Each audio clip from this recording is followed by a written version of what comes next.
자, 먼저 이번에 주제가 제가 목사님한테 왜 믿으십니까? 라는 주제를 드렸습니다. 질문이에요. 퀘스천 마크 있죠? 예, 왜 믿으십니까? 사인이 멋있는데. 여러분 한 마음속으로 한번 속으로 조용히 답변해 보세요. 이 질문에 대해서. 여러분 왜 믿으십니까? 답변하셨어요, 속으로? 제가 정답을 드릴게요. 왜 믿냐면 우리가 믿는 이유는 까닭은 나를 지으신 하나님 앞에서 하나님이 원하고 바라시는 참된 내가 되어져 가기 위해서 우리는 믿는 겁니다. 다시 말씀드려요.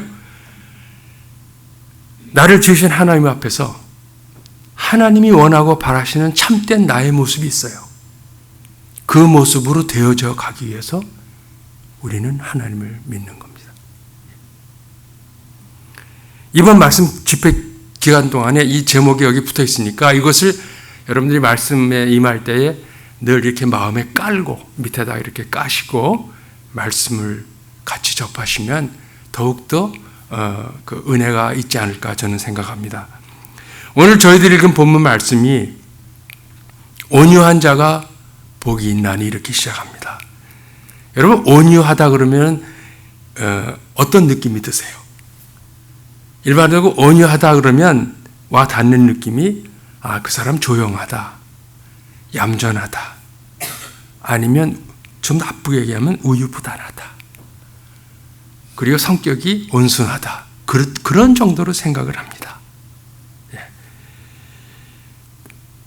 그런데 오늘처럼 경쟁적인 사회에서는요, 복잡하고 경쟁이 많은 사회에서는 내 자식이 그렇게 되는 것은 원치 않아요. 야, 온유해서 어떻게 세상 살겠냐. 그러죠? 예. 그러나 내 남편은 그랬으면 좋겠어요. 말 잘 듣고. 그렇죠? 대가 세면 곤란하니까. 우리 아내도 그렇고. 예. 근데 그 온유와 지금 예수님이 산상수훈에서 말씀하시는 온유와는 좀 상당히 거리가 있는 의미라는 겁니다. 예.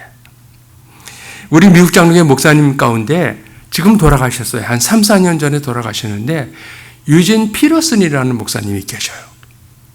근데 그분은 성경학자면서 중동 지역, 그러니까 지금 또 전쟁이 생겼잖아요. 그 이스라엘을 비롯한 그 중동 메소포타미아 그 지역의 문화와 전통과 언어를 통달하신 분이에요. 그걸 전공으로 하신 분이에요. 그런데 이분이 그 성경, 우리 갖고 있는 성경이 우리는 한국말이지만 미국 사람들은 영어로 보는 그 성경이 일반 사람들이 보기에 너무 어렵다고 생각을 하셨어요. 그 이해가 안 되는 내용들이 너무 많아요. 그래갖고 이분이 자기가 갖고 있는 그 모든 교육과 그 지식과 배운 모든 것을 다 통틀어서 이분이 성경을 현대인들을 위해서 쓴 성경이 있어요. 번역을 한 거죠. 그 성경이 아시는 분은 아시겠지만 영어로 메시지라는 성경이 있습니다. 메시지. 책방에 가면 많아요. 인터넷에서 뜨고 하는데 그 메시지 성경의 저자입니다. 근데 그분이 오늘 마태복음 5장 5절을 다음과 같이 번역을 했어요. 한번 잘 들어보세요. 마태복음 5장 5절인데 이렇게 번역을 했어요. 만약 당신 자신에 대해서 내가 있죠. 내가 누구이고 어떻게 살아왔고 지금 나의 모습은 어떻고 하는 당신이 당신 자신에 대하여 만족하고 있습니까? 그렇다면 당신은 복된 사람입니다. 왜냐하면 바로 그럴 때에야 비로소 당신은 돈으로는 살 수 없는 모든 것들을 소유하게 될 것이며 그 소유를 진정으로 누릴 수 있기 때문입니다. 이렇게 번역을 했습니다. 여러분, 온유의 의미하고 어떠세요? 느낌이. 5장 5절을 그렇게 번역했어요. 당신이 지금 당신의 모습에 대해서 살아온 모습과 지금의 모습에 만족하냐는 거예요. 그게 온유의 뜻이라는 거예요. 여러분, 각자의 모습이 있죠? 저는 다 몰라요. 여러분, 각자는 아시죠? 예. 나의 나된 것, 나의 출생서부터 내가 원했던 거 아니에요. 어떻게 하다 보니까 나왔어요. 예. 뭐 나랑 언제 한마디 해갖고 너 나가 살래? 이러고 내보낸 거 아니잖아요. 그리고 살아오면서 여러분 때로는 삶의 역경과 아쉬움과 한숨과 후회가 얼마나 많습니까? 그런데 그럼에도 불구하고 오늘의 내가 있기까지 지난 시간들을 곰곰이 생각해 보면서 야, 이만하면 됐다. 참 감사하다. 흡족하다. 그런 생각이 드시냐는 거예요. 그러면 복되다라는 겁니다. 이게 예수님 말씀이. 그게 오미의 뜻이라는 겁니다. 그렇다면 당신은 세상의 기준으로 볼 때는 뭐 별로 많이 못 가졌을지 몰라요. 잘난 사람이 아닐지 몰라요. 그런데도 불구하고 가장 중요한 것을 이미 소유했다 그랬어요. 그리고 그 중요한 것을 진정으로 누릴 수 있다 그랬어요. 이렇게 설명드린 것처럼 온유의 의미가요. 지금까지 살아오면 만족스럽지 못한 게 너무나 많아요. 아쉬운 것도 많고 한숨도 많이 나오고. 그런데도 나를 돌아보면서 야, 됐다. 이 정도면 참 좋다. 더 이상 바랄 게 없다. 그런 생각이 드는 거기 때문에 온유의 의미는 길들여진다는 의미라는 겁니다. 그러니까 하나님께 길들여진 사람은 복이 있다는 겁니다.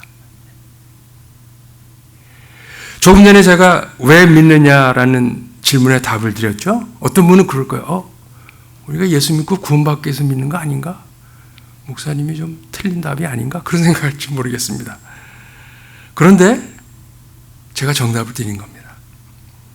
우리는 하나님께서 원하시고 바라는 참된 내가 되기 위해서 우리는 믿는다고 말씀을 드렸습니다. 그러려면 제일 먼저 우리가 구원을 받아야 됩니다. 왜냐하면 예수님이 믿어져야 그 뒤에 계신 하나님이 믿어지고요.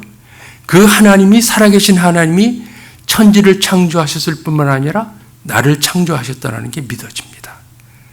그러면 하나님이 나를 창조하셨기 때문에 나를 향해서 기대하고 바라시는 내 모습이 있겠구나. 그게 믿어집니다. 그게 말이 된다는 거예요. 그러면 그때부터 신앙이 발전하는 겁니다. 그래서 예수 믿고 구원받는 것은 물론 그것을 위해서 우리가 그 신앙생활을 하는 건 맞지만 그것은 신앙의 가장 초보적이고 기초적인 첫 번째 단계이지 신앙의 궁극적인 목적은 되지 않는 겁니다. 예수 믿고 구원받으려면 뭐 요즘처럼 뭐 건강하게 오래 사는 세상에 실컷 놀다가 구원받죠. 뭐 그거 아니에요. 하나님이 원하시는 내 모습이 되어가야 되기 때문에 우리는 가능한 일찍 예수 믿고 평생 동안 하나님 앞에 길들여져 가야 된다는 겁니다. 그래서 구원은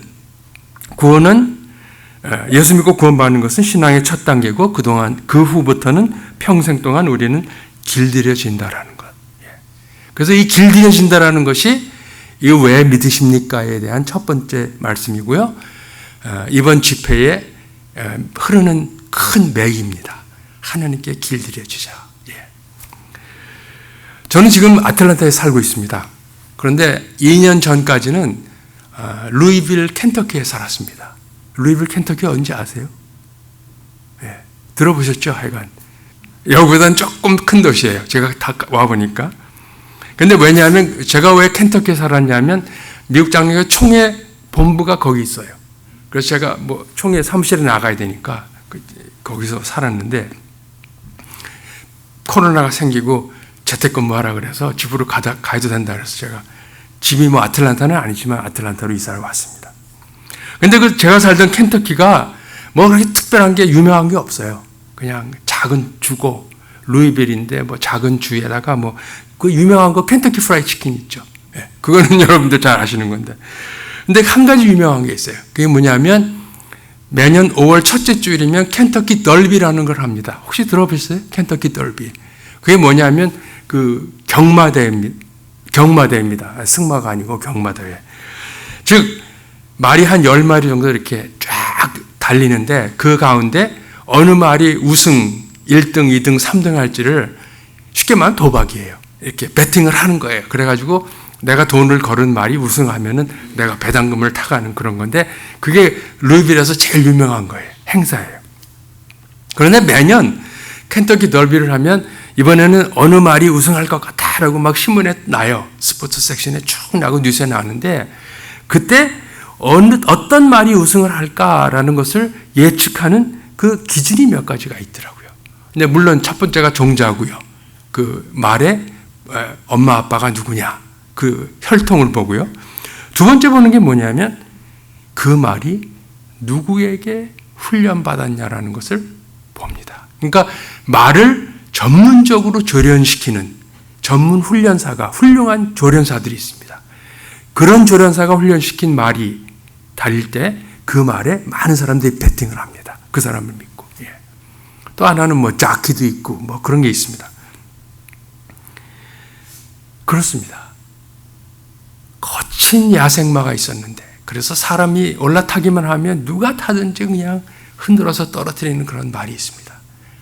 근데 그렇게 거친 말이 아주 훌륭한 조련사를 만나서 훈련을 받습니다. 그런데 그 조련사는 그 말이 필요한 것이 무엇인지를 정확하게 압니다. 그리고 그 말을 진심으로 사랑하고 아끼고 케어해 줍니다. 그러니까 그 거칠던 말이 시간이 흐르면 조련사의 말을 들어서 훌륭한 준마로 변하는 것입니다. 이 조련사가 바로 우리가 믿는 하나님이라는 겁니다. 하나님께서는 천지를 창조하셨을 뿐만 아니라 그 안에 나를 지으셨고 오늘 나의 머리카락까지 세고 계실 뿐만 아니라 내 마음속 깊은 곳에 나의 생각까지도 감찰하시는 하나님이라는 겁니다.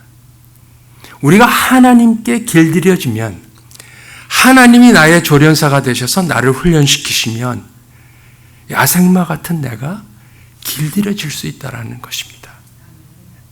여러분 집에서 애완동물 키우는 분들 계시죠? 그 애완동물이 주인에게 잘 길들여진 애완동물 보십시오. 애완동물이 예를 들면 개가 집에 강아지가 주인에게 길들여지면 강아지 하고 싶은 대로 마음대로 합니까? 아니면 주인이 시키는 대로 합니까? 주인이 시키는 대로 합니다. 신기하죠? 자기 마음대로 아무것도 하는 게 없습니다. 주인 말을 절대적으로 들어야 되는데 그 강아지는요.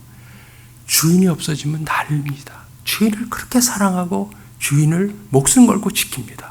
자기 하고 싶은 대로 하지도 못하는데 그게 바로 하나님과 우리의 관계하고 비슷한 겁니다. 우리 마음대로 하는 게 아니에요. 그런데 우리는 하나님이 우리의 조련사가 된다. 주인이 된다. 그럴 때에 우리는 얼마든지 하나님이 원하는 것만 할 수 있게 변할 수 있다는 겁니다. 그래서 여기서 길들임은 어떤 강압적인 힘이나 엄격한 법률이나 벌칙이나 이런 것을 통해서 굴복해서 길들여지는 것이 아닙니다. 대신 하나님의 사랑을 체험하고 확신하는 것, 그것에 의해서 길들여지는 겁니다. 근데 이것이 말처럼 쉽지를 않아요. 거기에는 시간이 필요하고 과정이 필요합니다. 때로는 의심도 들고요. 와, 나의 하나님인데 어떻게 하나님 나한테 이런 일이 생기게 놔두지? 그런 회의가 듭니다. 그러나 그런 과정을 몇 번 경험하고 나면 하나님이 정말 나를 사랑하시는구나. 확신이 조금씩 찾아옵니다. 그렇게 되면 하나님의 사랑이 확인되는 순간 그때부터는요.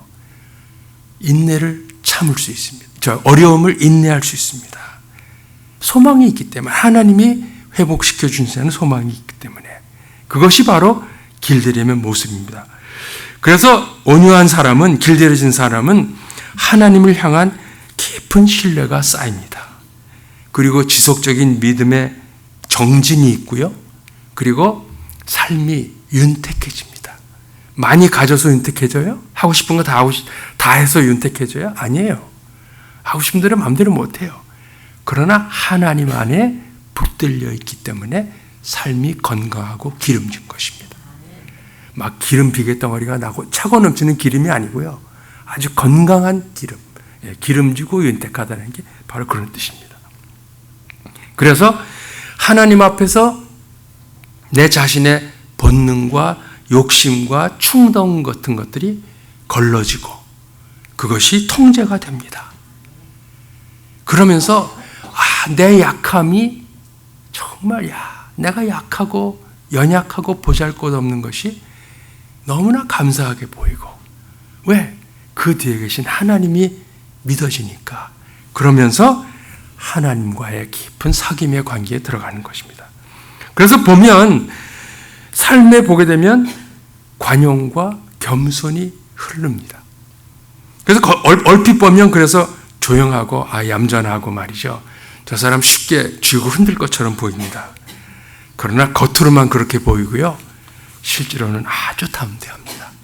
그래서 하나님께 길들여진 사람의 공통점은요, 특징은요, 세상의 방식으로 사는데 아주 부자연스러우고 힘들어합니다. 하나님께 길들여진 사람은요, 세상 방식으로 살려면 너무나 불편해요, 그게. 그런데 하나님의 나라의 방식으로 사는 데에는 너무나 자연스럽고 기쁘고 편안합니다. 그래서 믿는 자들에게 평강이 찾아온다는 게 뭐 많이 가져서 평강이 아니고 하나님 나라의 방식에 사는데 익숙해졌기 때문에 평안이 찾아오는 겁니다. 아까 우리 집사님 기도에 성령의 열매 말씀하시잖아요. 사랑과 희락과 화평과 온유. 거기에 뭐가 나오죠? 온유가 나오잖아요. 온유. 그래서 성령의 열매 온유가 나오는 겁니다. 그래서 온유한 사람은요, 세상이 두려워합니다. 세상의 방식으로 사는 사람들이 제일 부담스러워하는 존재가 교회에서 온유해진 사람입니다. 왜? 만만치 않으니까. 얌전한 것 같은데 이찔러 보면 아니거든요. 그리고 하나님 나라의 방식으로 사는 사람들은 그 대신에 우리 같은 사람들은 늘 가까이 하고 싶은 거예요. 제가 우리 이건 목사님 사랑합니다. 좋아합니다. 인간적으로. 저보다 좀 연배가 아래지만 동역자로서 사랑합니다.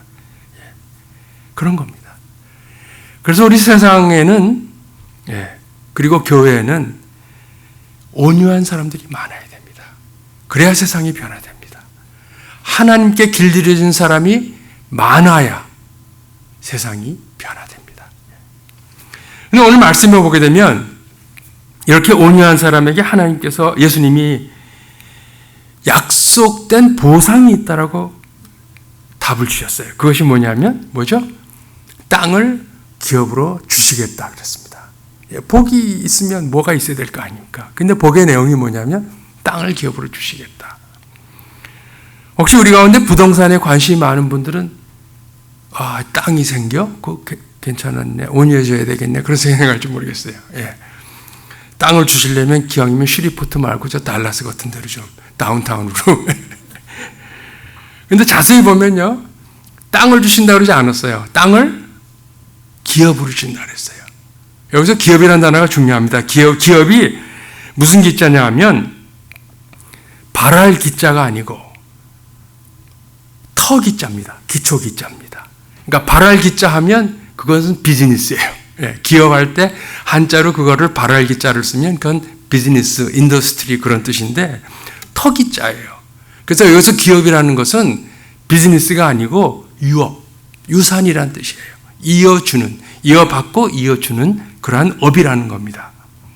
그래서 땅을 기업으로 주신다라는 의미에는 여기에는 그 죽음과 관련된 의미가 있습니다. 삶과 죽음에서 죽음. 여러분, 우리가 죽으면은 어떻게 됩니까? 일반적으로 다 이렇게 땅에 묻히잖아요. 그런데 제가 어렸을 때 한국에서 이렇게 소풍 같은 걸 가면은 지금 생각하면 참 그때는 한국이 너무 가난하고 힘들 때라 잔디밭 있는 데가 없으니까 소풍을 어디로 갔냐면 왕릉으로 갔어요. 기억나세요? 공릉, 서운릉. 정말 이상한 거예요. 사람 죽은 묘지에 가서 밥 펼쳐놓고 놀다 오고 그랬어요. 밥 먹고. 예. 여러분, 왕릉에 가면 아무리 왕릉이 크고 화려한들 그 왕이 묻혔던 자리는 다 똑같습니다. 되게, 그죠? 6척 정도. 그렇죠? 그 정도 사이즈에 다 묻힙니다. 누구나 다 동일하게. 그런데 다 비슷비슷하게 묻히지만, 다 비슷비슷하게 세상을 떠나지만 그 죽음의 의미와 죽음이 가져다 주는 파장은 많이 다릅니다. 그것은 그 한 인생이 어떻게 살다 갔냐에 따라서 그 영향력이, 파장이 서로 다른 것입니다. 성경에 보게 되면 믿음의 조상들이 죽을 때 그 죽는 모습을 표현하는 단골 표현법이 있어요. 그것이 뭐냐면 다음과 같은 겁니다. 누구누구가 나이가 많고 기운이 다하여 그 열조에게로, 그 백성에게로 돌아갔느니라. 아브라함이 그랬고 이삭이 그랬고 야곱이 그랬습니다. 누가 기운이 다하고 쇠하여서 그 백성에게로 돌아갔느니라. 그것이 바로 여기서 말하는 땅을 기업으로 받는다는 의미입니다. 다윗도 보게 되면 다윗이 그의 조상들과 함께 누웠다 그렇게 적었습니다. 조상으로부터 믿음을 이어받아 살다가 또 그 조상을, 또 후세대에게 믿음을 전해주면서 세상을 간다는 겁니다. 그래서 여기서 땅을 기업으로 받는다는 의미는 생의 몫을 말하는 겁니다. 아까 얘기했죠. 하나님이 우리 각자를 지으셨죠. 그리고 각자를 지으셨을 뿐만 아니라 하나님께서 우리 각자에게 주시고자 하시는 생의 몫이 다 달라요. 다 있습니다. 똑같지는 않습니다. 그렇죠? 그 사람의 집안 출신과 성격과 자라난 환경과 친구 관계와 교육과 어떤 사는 그 도시의 환경과 이런 것에 따라서 그 하나님께서 주시고자 하시는 생의 복의 내용이 다 다르다는 겁니다. 전도서에 보게 되면 이것을 분복이라고 번역을 했습니다. 분복. 나눌 분자에 복복자. 복을 하나님이 나눠주시는 거예요. 각자에 맞게. 그러니까 하나님께서는 우리 각자에게 커스터마이즈 되어 있는 맞춤형으로 주시고자 하시는 복의 내용이 있다는 겁니다. 그런데 인간은 어때요? 다 바라는 복의 내용이 거의 비슷비슷해요. 돈 많이 갖고 무병장수하는 것. 사람 신체에 따라서 수명이 짧을 수도 있죠. 그러나 분명히 하나님께서는 각자에게 주시고자 하시는 생의 몫이 있다는 겁니다. 그래서 그 몫을, 그 땅을 기업으로 주신다라는 것은 하나님께 길들여진 사람은 하나님께서 주시고자 하시는 생의 몫을 충만하게, 복을 충만하게 누리다가 믿음을 갖고 세상을 떠나며 그 믿음을 후손에게 전해준다라는 그런 의미 있습니다. 근데 지금 보면 세상에는 자신에게 허락된 생의 몫을 충분히 살지 못하는 사람들이 너무나 많습니다.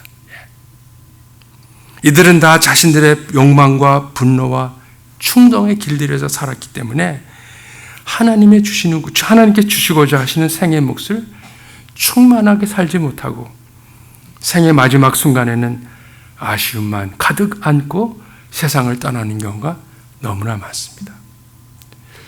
그 몇 년 전에 여러분 퓨 리서치라는 그 기관이 있습니다. 공신력이 있는 기관인데 퓨 리서치라는 기관에서 전 세계 17개 나라 17개국 선진국을 대상으로 설문조사를 했어요. 한 4만 명 정도 가까이의 설문조사를 했습니다.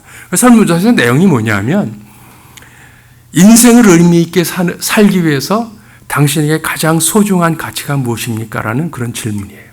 그래서 17개, 물론 한국도 들어갔어요. 미국도 들어가고, 그래서 17개 몇몇 명한테 그 설문조사를 했는데 거기에 나오는 그 내용들이 뭐냐면 거기에 가족이 중요하다, 건강, 자신의 직업, 커리어, 돈, 뭐 신앙생활, 취미, 친구관계 뭐 이런 리스트가 쭉 있어요.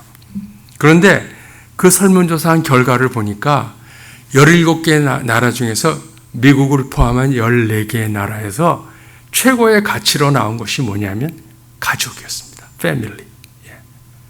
그리고 스페인이라는 나라에서는 최고의 가치가 건강이라고 나왔어요. 그리고 타이완, 대만은 최고의 가치가 사회, 자신들이 속해 있는 사회라고, 역시 중국 계통의 사람들이라 그런지 모르겠어요. 그렇게 나왔어요. 근데 그 중에 한 나라가 인생의 최고의 가치는 돈이다라고 답이 나온 나라가 있어요. 어느 나라일까요? 여러분이 생각하시는 그 나라예요. 네. 우리가 그래요. 미국은 제가 보니까 훨씬 나은 것 같아요. 근데 한국은 뉴스를 보거나 제가 이렇게 다니면서 보면요, 모든 게 돈이에요. 저는 정말 나라에 걱정이 됩니다. 교인들이 그렇게 많다는데 크리스천들이 뭐 4명, 5명 중에 1명이라는데 어떻게 이렇게 되지? 저는 정말 마음이 아프면서 의구심이 많이 듭니다. 여러분, 정말 하나님께서 주시고자 하시는 생의 몫을 충만하게 받고 누리고 살고 싶죠? 그러면 여러분 하나님께 길들여져야 된다는 것을 명심하시기 바랍니다. 아무리 교회 오래 다녀도요, 겉으로 비상적으로 그저 왔다 갔다 하는 거 절대로 길 안 됩니다. 그래서 제가 그 부분을 이제 말씀을 드리려는 겁니다. 길들여져야 됩니다. 제가 몇 년 전에 제가 큰 고민거리가 있었어요. 지금은 해결이 됐어요. 몇 년 전에 고민거리가 있었는데 그게 뭐냐면 60 중반의 나이가 되니까요, 갑자기 어느 날 이렇게 드는 생각이 뭐냐면 이제 은퇴할 날이 저만큼 보인다, 그런 생각이 들어요. 그러면서 드는 생각이 뭐냐면 그러면 내가 이제 은퇴하면 어디가 살지? 어디가 살다가 그 다음에 또 시간이 지나면 갈 텐데 어디에 묻히는 거지? 그 생각이 어느 날 갑자기 드는 거예요. 이게 나이 드는 게 무섭더라고요. 우리 어르신들은 아마 그런 걸 경험하셨겠죠? 우리 장로님이랑. 근데 가만히 생각을 해보니까요, 갈 데가 없는 거예요. 은퇴해도 어디 갈 데가 떠오르질 않아요. 왜 그런가 봤더니 고향이 없더라고요. 나는 고향이.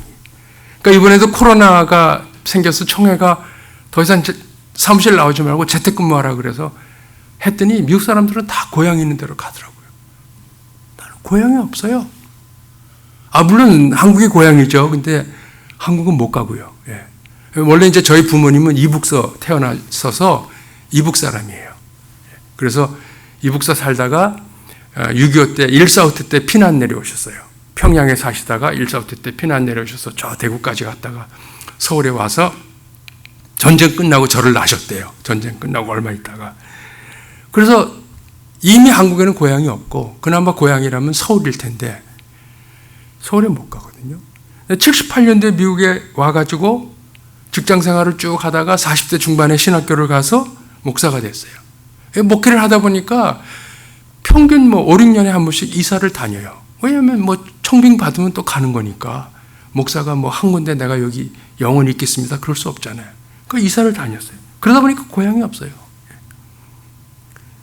그러니까 어떤 분들은 또 이렇게 제가 교회에서 친교 시간에 어르신들 얘기하는 걸 옆에서 들으니까 그런 얘기를 하시더라고요. 그래도 은퇴하면 자식들 근처에 사는 게 제일 좋다고. 누가 그런 얘기 하시는데 또 그걸 듣고 있던 다른 어르신이 그러시더라고요. 그거 몰라서 하는 얘기라고. 나 자식이 있다 그래서 여기 왔는데 자식이 젊어서 직장 얻어서 또 떠나니까 나는 완전히 낙동강 오리알 되더라고. 그거 못할 거라고 그러더라고요. 그래서 듣고 보니까 그럴듯해요. 그래서 저도 이거 어디서 사나. 어떤 분은 그래요. 한국 가서 살면 안 돼요. 그런데 한국은요, 솔직히 언어를 빼놓고는요, 음식도 매일 하루 3끼 밥 못 먹겠더라고요. 저는. 변했어요, 너무 몸이. 그래서 말하는 거 하나 빼놓고는 그들이 생각하고 사는 방식이 너무 나랑 달라서 제가 못 살겠더라고요. 우리 아내가 며칠 전에 나한테 한국 뉴스 보다 그러더라고요. 하도 한심하니까 당신 아마 한국에 살았으면 벌써 갔을 거야 그러더라고요. 그래서 제가 억울했습니다. 벌써 갔을 거라고. 내가 돌아서 갔을 것 같다고. 한국은 가서 살 수 있는 나라가 아니에요, 저한테. 근데 그때 떠오르는 생각이 있어요. 누가 떠오르냐면요, 성경에 아브라함이 떠오르더라고요. 아브라함이 이민 와서, 그것도 이민을 2번이나 갔다가 가나안에 살잖아요. 정신없이 살았죠. 근데 어느 날 갑자기 사라가 세상을 떠납니다, 아내가. 그러니까 장지가 없는 거예요, 묻을 데가. 그래서 막벨라의 굴을 사지 않습니까? 그래서 제가 아브라함의 심정이 조금은 이해가 되더라고요. 이민자로서 그 노년이 됐을 때 죽음을 당할 때에 그 느끼는 감정을 조금 제가 그때 맛을 봤습니다. 그러면서 제가 내린 결론이 있습니다. 어차피 고향은 없고 돌아갈 것도 없고 그러면 어디에 살든지 남은 시간 동안 그저 하나님께 그나마 지금이라도 좀 길이 잘 들여져야 되겠다. 제가 마음에 다짐을 했습니다. 여러분은 어떠세요? 어떻게 슈리포트에 오게 되셨어요? 아까 우리 장로님 만나뵈니까 42년을 사셨다고 그러죠. 그렇게 이거 오래 사실 줄 아셨나요? 어떻게 하다 보니까 여기서 이렇게 오래 사시고 또 어떤 이유로 여기에 지금 오신 지 얼마 안 되시는 분들 계시고 여러분들 고향이 있으십니까? 우리에게는 이미 고향이 없습니다. 그러나 한 가지 할 수 있는 것이 있습니다. 남은 시간을 어디서 어떻게 살다가 묻힐지 모르지만 남은 시간 동안 하나님 앞에 길들여지면 그것이 하나님께서 원하시는 길입니다.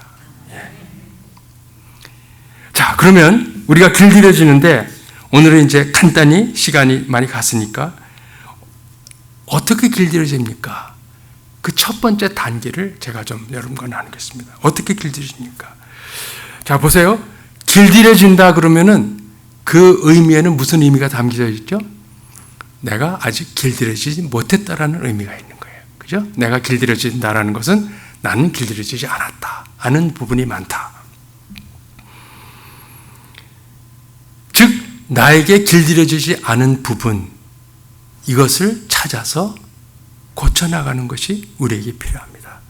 이것을 제가 너무 쉬운 말로 설명을 했는데 이것을 교회에서 뭐라고 부르냐 하면 우리의 죄성이라고 부릅니다. 우리가 갖고 있는 죄성, 죄의 본성, 우리의 이기심, 탐욕, 정욕, 욕구, 충동 이런 것들, 그런 것들을 우리는 하나씩 찾아서 고쳐나가면 그게 길들여지는 첫 번째 단계라는 것입니다. 이것은 철저하게 나를 돌아보는 과정을 통해서 진행이 되는 것입니다. 진짜 내 모습을 보지 못하면, 우리가 길들여질 수가 없습니다. 그래서 첫 번째는 진짜 나의 모습을, 특별히 나의 내면 세계의 나의 모습을 발견하는 것이 길들여지는 것의 첫 번째 단계입니다. 나를 발견하면, 정말 내가 이런 사람이었구나. 이렇게 죄성이 많고 죄에 물들어 있는 사람이구나. 그거를 깨닫고 그것을 고칠 수 있는 길이 열리는 것입니다. 성경에 보게 되면 많은 훌륭한 인물들이 나옵니다. 근데 그 중에 아마 가장 훌륭한 인물을 꼽으라면 뭐니 해도 다윗일 겁니다. 다윗? 구약시대. 예수님의 족보이죠? 그리고 성경에 뭐라고 그러겠어요? 기록되기를 다윗을 향해서 하나님의 마음에 합한 사람이다. 그렇게 기록하고 있습니다. 그 정도면 베스트입니다. 하나님 마음 합한 사람이 그 사람밖에 없어요. 그럼 여러분들 다윗 아시죠? 성경 공부 많이 해서 아시는데 여러분 다윗의 삶에서 하이라이트가 무엇이라고 생각합니까? 다윗의 삶에서 많은 사건들이 있었죠. 그래서 대충 아시죠? 근데 그 중에서 하이라이트가 뭐일 것 같아요? 저는 어렸을 때 다윗 그러면요, 주일학교 때 영락교회를 다녔는데 영락교회 주일학교에서 배웠던 것이 뭐냐면 그때는 문방구 용품이 없으니까요, 융 걸어놓고, 기억나세요? 오래되신 분들 융 같은 거 이렇게 걸어놓고 마분지 뒤에 이렇게 가위로 긁어갖고 이렇게 흠집을 내서 걸어놓으면 그게 다윗이다. 그러니까 그림 그려놓고 걸어놓으면 조금 이따 또 뚝 떨어져요. 그럼 또 선생님 또 붙이고 뭐 그러면서 배웠는데, 그때 그 기억에 다윗이 골리앗을 물리쳤던 장면. 그 선생님이 얼마나 재밌게 해주는지 몰라요. 물맷대를 5개를 골라서 돌렸는데 막 상상력이요. 그랬더니 그 거구에 골리앗이 그것을 탁 맞고 쓰러졌다. 얼마나 통쾌한지 모르겠어요. 저는 그 생각만 하고 살았어요. 그런데 시간이 지나고 나이가 들면서 그게 다윗의 하이라이트라고 생각을 했는데, 나이가 들면서 보니까요, 그게 아니더라고요. 그게 아니더라고요. 다윗에게 있어서 진짜 하이라이트는 밧세바와의 사건이 그에게는 하이라이트였습니다. 여러분 아시죠? 밧세바와의 사건, 불륜의 사건이 생깁니다. 그랬을 때 나단 선지자를 하나님께서 보내서 그 죄악을 지적하고 아이가 죽을 것이라고 예언을 합니다. 그러니까 다윗이 어떻게 하죠? 금식 기도를 시작합니다. 금식 기도를 하는데 정말 간절하게 하나님 앞에 매달립니다.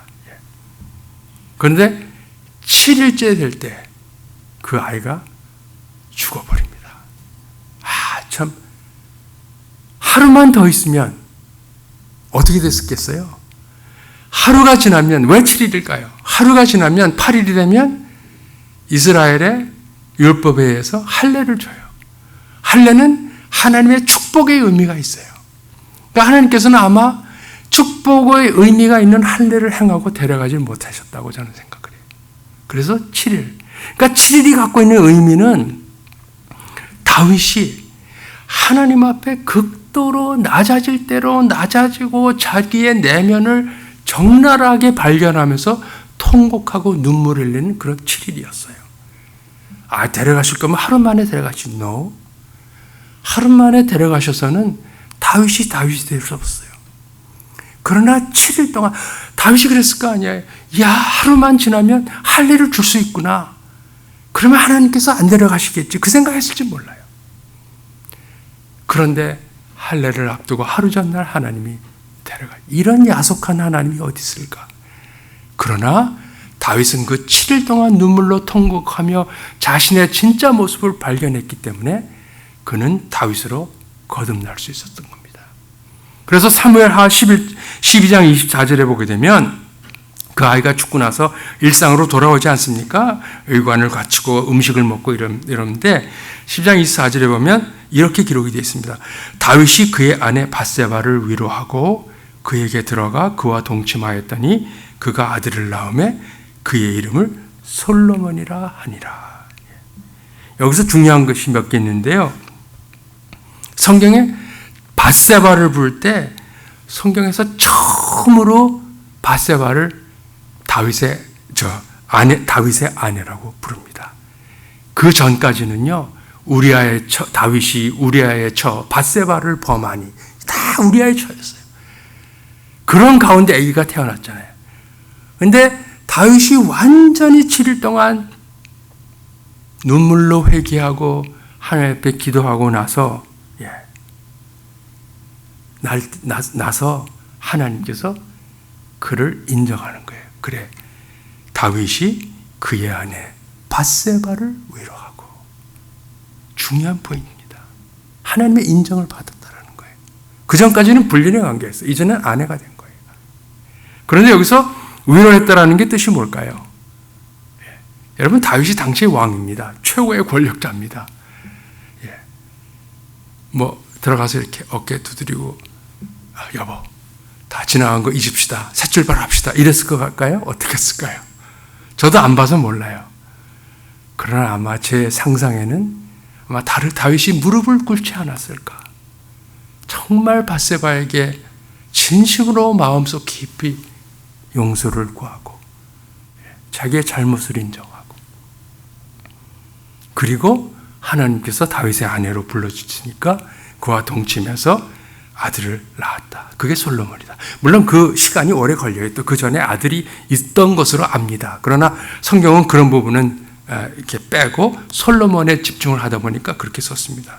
그래서 이 다윗이 그의 아내 밧세바에게 들어가서 위로하고 용서를 구하고 거기서 진정한 화해가 이루어지고 그런 과정을 설명한 시가 그 유명한 시편 51편입니다. 제가 한두 군데 읽어드릴게요. 안 찾으셔도 됩니다. 시편 51편 5절에 이렇게 다윗이 노래합니다. 내가 죄악 중에 출생하였으며 어머니가 죄 중에서 나를 잉태하였나이다. 우슬초로 나를 정결케 하소서. 내가 정하리이다. 나의 죄를 씻어주시소. 내가 눈보다 희리이다. 주의 얼굴을 내 죄에서 돌이키시고 내 모든 죄악을 지워주소서. 하나님이여 내 속에 정한 마음을 창조하시고 내 안에 정직한 영을 새롭게 하소서. 이때 다윗이 기록한 시입니다. 여러분, 길들여진다는 것은 성경 공부 많이 해서, 기도 많이 해서, 선교 많이 해서, 교회 봉사 많이 해서 그렇게 되는 것은 아닙니다. 그렇다고 또 기도 안 하고 선교 같은 거 안 하면 안 되겠죠? 그것만으로 되지 않는다는 겁니다. 정말 제대로 길들여지려면 우리가 철저하게 내 자신을 볼 수 있는 그런 시간이 필요합니다. 내가 이런 모습이었구나. 그런데도 하나님이 나를 살려주셨네. 지금까지 이렇게 인도하셨네. 정말 하나님의 은혜가 놀랍구나. 나 같으면 이런 인간은 갈 텐데. 그런 생각이 드는 것이 길들임의 첫 번째 단계입니다. 사랑하는 성도 여러분, 오늘 말씀을 마치겠습니다. 이제 왜 믿으십니까? 우리는 하나님이 원하는 모습이 되기 위해서 믿습니다. 그러려면 길들여져야 되는데 그 길들임의 첫 번째 단계는 진정한 나의 내면을 발견하고 그것 때문에 놀라고 그것 때문에 눈물을 흘리고 그것 때문에 용서를 구하는 것. 그것이 길들임의 첫 번째 단계입니다. 오늘 우리는 무엇에 길들여져 가고 있습니까? 또 우리의 자손들은 무엇에 길들여져 가고 있습니까? 우리는 아무 생각 없이 살게 되면 돈에, 명예에, 자기 정욕에, 자기 고집에 길들여질 수밖에 없습니다. 그러나 나의 조련사가 되시겠다는 하나님의 초청에 반응하시고 그분을 나의 조련사로 받아들이면 아직도 세상의 방식에 익숙한 나를 만져주시고 내 눈물을 거두어주시고 땀을 닦아주시고 때로는 내가 곁길로 갈 때 고삐를 잡아서 틀어주시고 이러면서 하나님은 우리를 길들여 주시는 겁니다. 그리고 그 길들임에 익숙해지게 되면 거기서는 세상에서 찾을 수 없는 참된 기쁨과 평안과 자유함이 있고 오늘 현실이 아무리 힘들고 어렵다 하더라도 늘 소망이 있는 것을 알기 때문에 우리는 참고 견디고 하나님의 때를 기다릴 수 있는 것입니다. 바로 예수님의 생애가 그런 것입니다. 십자가의 사건은 한 연약한 인간이 하나님께 길들여지는 것이 무엇인지를 보여주는, 그래서 하나님께서 그에게 그의 생애 주시고자 하시는 생의 몫을 충만하게 살아가는 귀한 모델이 되는 것입니다. 아무리 돈이 많아도, 아무리 장수를 해도, 아무리 세상의 명예를 누려도 하나님께 길들여지는 오묘한 사람이 되지 못하면 그 안에는 생의 어떤 의미도 가치도 찾을 수 없는 것입니다. 우리 슈리포트 교회 성도님들이 우리 성도님들의 삶에서 또 교회의 삶에서 하나님 앞에 잘 길들여주고 그러기 위해서 나의 내면과 내가 누구인지를 하나님 앞에 정확하게 볼 수 있는 그런 능력을 키워서 하나님 앞에 잘 길들여지는, 그래서 하나님 약속하신 복을 충만하게 누리시는 우리 성도님들 될 수 있기를 예수님 이름으로 기원합니다. 기도하시겠습니다. 아버지 하나님 감사합니다. 이 금요일날 밤늦은 시간 같이 모여서 하나님의 말씀을 잠시 묵상했습니다. 하나님이 우리를 창조하셨기 때문에 우리를 향해서 바라고 원하시는 모습이 있습니다. 그것을 위해서 우리는 길들여져야 되는데 아버지, 우리의 내면이, 우리의 본능이 너무나 세상에 물들어 있고 죄에 물들어 있고 나의 욕심과 욕정과 탐욕이 너무나 그 어떤 것보다도 강하게 내 안의 역사에서 하나님을 믿는 것 같지만 길들이면은 그동안 약했음을 고백합니다. 주님 앞에 나와서 기도하며 나의 모습을 발견하고 길들임의 첫 발을 내딛기 원하는 우리 슈리포트 우리 교회 성도님들 위해 이 교회 위해 주님께서 한량없인 은혜 베풀어 주시고 또 이를 위해서 부르신 우리 이교훈 목사님 장중에 붙드셔서 하나님께서 맡겨주신 귀한 사명 충실하게 감당하는 우리 목사님 될 수 있도록 축복해 주시옵소서. 감사드리며 예수님 이름으로 기도드리옵나이다.